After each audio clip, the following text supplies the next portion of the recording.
बिस्मिल्लाहिर्रहमानिर्रहीम। मैं new video के साथ हाज़िर हूँ। अगर आप मेरे चैनल पे नए हैं तो मेरे चैनल को सब्सक्राइब कर दीजिएगा और बेल आइकन को दबा दीजिएगा। चलिए जी, हम शुरू करते हैं। मैं आज आपको आलू की टिकिया बनानी सिखाऊंगी। आलू की टिकिया विद बेसन के साथ। वैसे तो ज़्यादातर हम अंडे के साथ भी बना लेते हैं, लेकिन मैं आपको बेसन वाला तरीका बताऊँगी। ये देखिए, ये बेसन है। आप 2 कप ये वाले ले सकते हैं बेसन के। तो इसमें चीज़ें जाएंगी। नमक जाएगा, नमक 2 चुटकी बस डालनी है। सुरख मिर्च भी 2 चुटकी है। हल्दी भी 2 चुटकी है। पहले हम इसको तैयार कर लेंगे।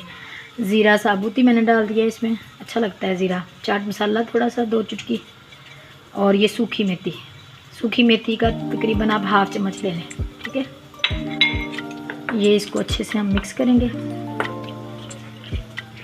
इसको हम पानी के साथ मिक्स करेंगे। ये देखें, अब इसमें मैंने सारी मटेरियल डाल दिया। इसमें जो चीज़ें डालनी थी, अब मैं पानी के साथ इसको हम ये इतना थिक रखना है, आपने ये कि इसके ऊपर ना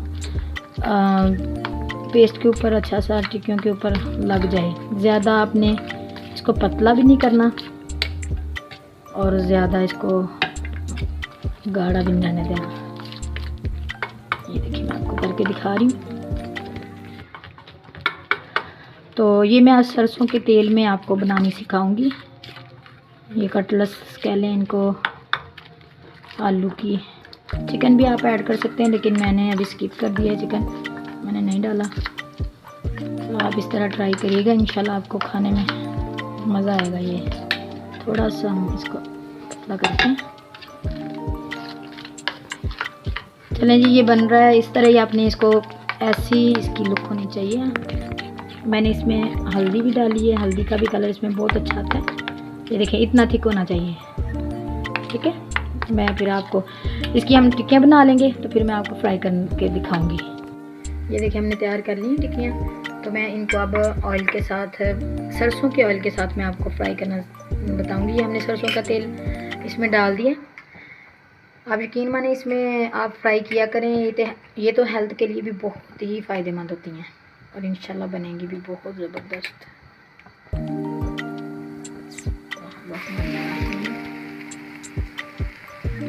इस तरह ऑयल भी नहीं इतना ज़्यादा लगता, और इसका ये भी आपको पता ही है कि सरसों का तेल में अगर फ्राई हो तो इसकी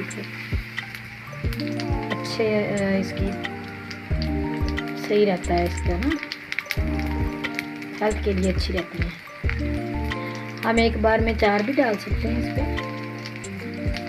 तो इस तरह ये देखें, इंशाल्लाह ये बनती है। मैं आपको दिखाती हूँ।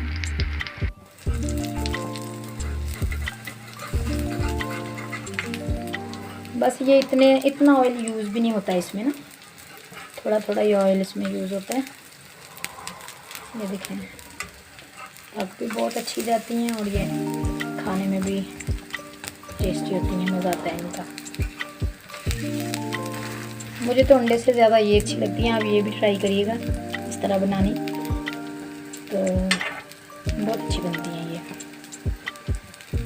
और सरसों का तेल इतना ज़्यादा यूज़ नहीं होता है इसमें ना।